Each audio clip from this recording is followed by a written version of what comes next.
법원 사람들의 다양한 이야기를 들어보는 판클라스. 오늘은 사법보좌관님 모시고 다양한 이야기 나눠보도록 하겠습니다. 안녕하세요. 네, 안녕하세요. 네, 자기소개 좀 부탁드리겠습니다.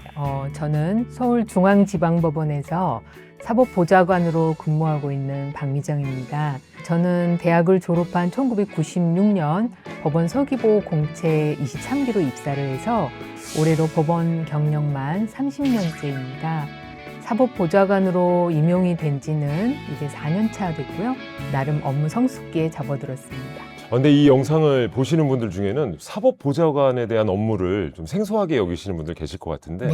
그 부분도 소개를 좀 해주세요. 사법보좌관은 과거에 법관이 맡았던 업무 영역 중에서 비쟁송적 사건, 즉 다툼이 없는 사건에 대해서 서류 심사만으로도 판단과 결정이 가능한 이런 사건들을 독립해서 처리하는 직책입니다.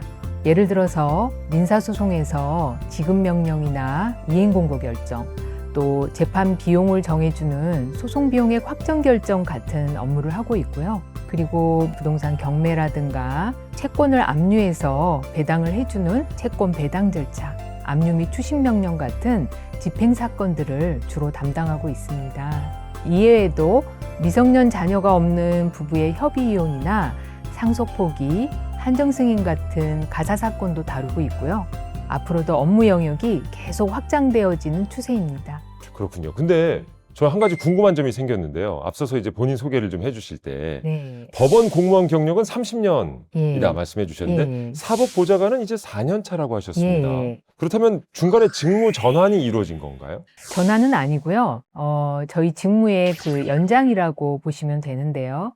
보통 법원 경력이 25년 차쯤 되면 서기관 승진을 하면서 진로에 대해서 큰 선택의 기로에 서게 됩니다.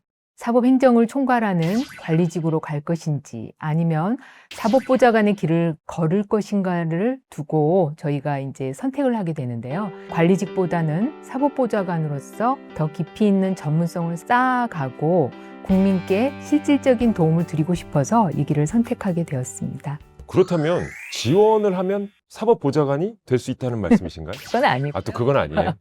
역량평가 등을 통해서 일단 선발이 돼야 되고요. 약 6개월 동안 사법연수원에서 아주 치열한 교육을 거치고요. 훈련 과정을 성공적으로 마쳐야만 정식으로 임용될 수 있습니다. 아니 어떤 교육을 거치길래 이렇게 치열한 교육이라는 표현을 많이 힘드셨나 봐요. 당시. 수업이 보통 9시부터 5시, 6시까지 쭉 이어지면 저희 나이에서는 상당히 치열하고 힘듭니다. 그런데 이게 선입견일 수는 있습니다만은 네. 일종의 보좌관이라고 한다면 특정인을 옆에서 보좌한다 네. 라는 생각이 가장 먼저 떠오르는데 예. 이게 일반적인 보좌관과 사법보좌관의 차이가 있는 건가요? 당연히 차이가 있습니다. 이 보좌라는 용어 자체가 보통 어시스턴스라고, 보조자라고 생각을 하시는데요. 사법보좌관은 직무에 관해서는 법관의 감독을 받지만 구체적인 사건 처리와 관련돼서는 독자적인 권한을 가지고 스스로의 판단하에 집행 관련 업무를 처리하기 때문에 업무의 보조자라는 의미보다는 사법 영역에서 국민을 보좌하는 기관이라고 보시면 됩니다. 독일의 사법보좌관 제도에서 이제 모델을 따왔는데요. 독일의 레츠플레거는 정확히 번역하면 사법관 또는 사법담당관으로 번역이 됩니다. 우리나라의 사법보좌관 제도가 안정적인 토대 위에서 운영되기 위해서는 사법보좌관의 지위나 직무에 대한 외부의 신뢰가 상당히 중요한데요. 독립성이 있음에도 불구하고 그 명칭이 적절하지 않다고 생각이 듭니다. 이런 연유로 인해서 현재 그 명칭을 개정하는 개정안이 몇 년째 법사위에 상정되어 있는 것으로 알고 있습니다. 실제 우리 서기관님의 하루 일과가 궁금해집니다. 어떻게 되세요? 직장인이라면 누구나 공감하겠지만 당연히 업무로 시작해서 업무로 끝납니다. 보통 오전에 압류 및 추심명령 같은 사건들을 최대한 처리하고요. 오후에는 주로 이제 복잡한 경매 사건에 집중을 합니다. 복잡한 사건의 경우에는 한 건의 경매 배당표 결제에만 대여섯 시간이 걸리기도 하거든요. 이렇게 바쁘시면 여름 휴가 이렇게 못 떠나시는 거 아니에요? 맞습니다. 여름 휴가 계획 없습니다. 절대 계획은 미리 잡지 않고요. 예. 예, 상황이 될 때 하루 정도 잠깐 이제 쉬고 있는데요. 하루 정도요? 그만큼, 네, 저희 와. 업무가 집행 분야가 주 업무다 보니까 정말 눈코 뜰 새 없이 바쁘거든요. 특히 뭐 압류 사건 같은 경우에는 신속을 요하기 때문에 그렇기도 하고요. 제가 근무하는 곳이 또 서울중앙지방법원이다 보니까 사건의 스케일이 일단 다릅니다. 실은 이 워라밸을 또 중요시하는 요즘 입장에서는 네. 이거 저 사법보좌관 좀 많이들 지원 안 하면 어떡하죠? 그럼에도 저 사법보좌관만의 또 매력이 있을 거 아닙니까? 아, 네. 좀 어필을 좀 해주세요. 대부분의 사건이 간단하고 정형화되어 있지만 세심한 검토가 필요한 사건들이 있습니다. 기존 판례를 분석을 하고 실무 입장도 살펴보고 또 이를 토대로 해서 법률서, 실무제요 이런 것들 찾아보면서 해당 사안에 이것들을 적용할 수 있는지를 저희가 판단하게 되는데요. 필요한 경우에는 동료 사법보좌관들과 토론도 이어집니다. 치열하게 공부하고 토론하고 또 모든 것이 녹아들어간 저만의 결정이 어느 순간 정해집니다. 어려운 수학 문제를 풀었을 때 뿌듯함이 남습니다. 이게 업무의 매력인 것 같습니다. 일단 제 스타일은 아니네요. 하지만 이렇게 매일 쏟아지는 복잡한 사건들 정말 완벽하게 처리하기 위해서 네. 뭔가 노하우도 있으실 테고 나만의 또 아이템도 있으실 것 같은데 네. 좀 소개를 해주실 수 있을까요? 나만의 아이템 얘기하니까 조금 슬퍼지는데요. 왜요? 골무와 연필을 항상 사용을 하거든요. 골무는 빨리빨리 넘기면서 페이지를 놓치지 않기 위해서 고무로 된 골무를 사용을 합니다. 그리고 연필은 이제 보면서 메모하고 또 중요한 부분을 체킹하기 위해서 업무 시작 전에 골무를 끼고 연필을 손에 잡으면 스탠바이 상태가 되면서 마음의 평화가 옵니다. 심지어 네. 지금은 전자소송이 많이 보급이 돼 있잖아요. 예. 전자기록을 보면서도 그걸 끼고 있어야 이렇게 마음이 편안합니다. 아니 전자문서를 보시면서도 골무를 네. 끼고 계신다고요? 야 이게 참 뭔가 최첨단 장비가 나올 것 같았는데 근데 골무를 끼고 얼마나 좀 편안한 모습으로 좀 변하시는지 네. 현장에서 저희 한번 살짝 볼 수 있을까요? 아, 좋죠. 네네. 골무인데요. 오. 보통은 저희가 이쪽 그 오른쪽 엄지에 끼고요. 오른쪽 엄지. 예, 왼쪽은 주로 이제 검지에 끼고요. 오. 예, 이렇게 넘기게 됩니다. 아, 그렇게 편하게 넘기기 위해서. 네네, 빨리 넘기면서 동시에 페이지가 누락이 되면 안 되거든요. 저희가 그렇지. 꼼꼼함이 생명이기 때문에 한번 해보시겠어요? 그러니까 빨리 넘기는 게 목적이 아닌 거잖아요. 그렇죠. 꼼꼼하게 한 장 한 장. 네. 저도 실은 기 한번 위해서. 이거 이렇게 짜고 피가 안 통하네.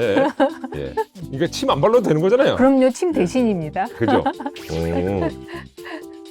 이야, 학창 시절에 책하고 안 친하셨나 봐요. 들켰네. 들켰어. 아, 들켰네. 아니, 그러면 그동안에 정말 네. 근무하시면서 네. 가장 기억에 남는 순간도 있으실까요? 아, 예. 아무래도 그 좋은 기억보다는 속상했던 순간이 먼저 생각이 나는데요. 예전에 한 낙찰자분, 즉 최고가 매수 신고인이라고 하는 분이 물건을 잘못 판단하셨다면서 매각을 불허가 해달라고 요청하신 적이 있어요. 제가 법정에서 무려 1시간 동안 그분의 사정을 듣고 법원에서 왜 불허가를 할 수 없는지 법적으로 다 설명을 드렸는데도 수긍을 못 하시더라고요. 결국 법정에서 서류를 던지고 거칠게 항의를 하셨어요. 심지어 제가 퇴근할 때 정문 앞까지 와서 기다리고 계셨어요. 저도 사람인지라 정말 겁이 났었습니다.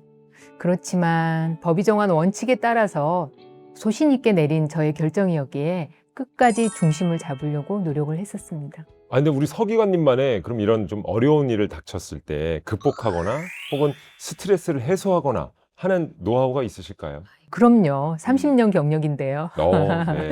매일 점심 식사 후에는 법원 뒷산이 있거든요. 네. 뒷산 산책하고요. 또 법원 옥상에 제가 가꾸는 텃밭도 있습니다. 호박, 고추, 그리고 가지, 깻잎, 뭐 바질 이런 거 키우면서요. 네. 스트레스를 풉니다. 야, 정말 건강한 방법으로 네. 네, 스트레스를 해소하고 계시네요. 사법보좌관이 되길 잘했다 라고 생각하는 순간도 있으셨을 거예요. 아, 예, 많습니다. 저희가 한 결정들을 받아들여 주시고 감사하다고 말씀하시는 민원인들을 뵈면 제가 하는 이 업무 또 저희가 추구하는 공정과 객관성에 대해서 다시 돌아보게 되고 보람 또한 느끼게 됩니다. 정말 보람을 안 느끼실 수가 없을 것 같은데, 안 그래도 올해 사법보좌관 제도가 도입된 지 벌써 21주년을 맞았다고 해서 제가 촬영 전에 잠깐 지표를 좀 몇 가지 살펴봤습니다. 네. 성과가 어마어마하던데요. 그럼요. 예.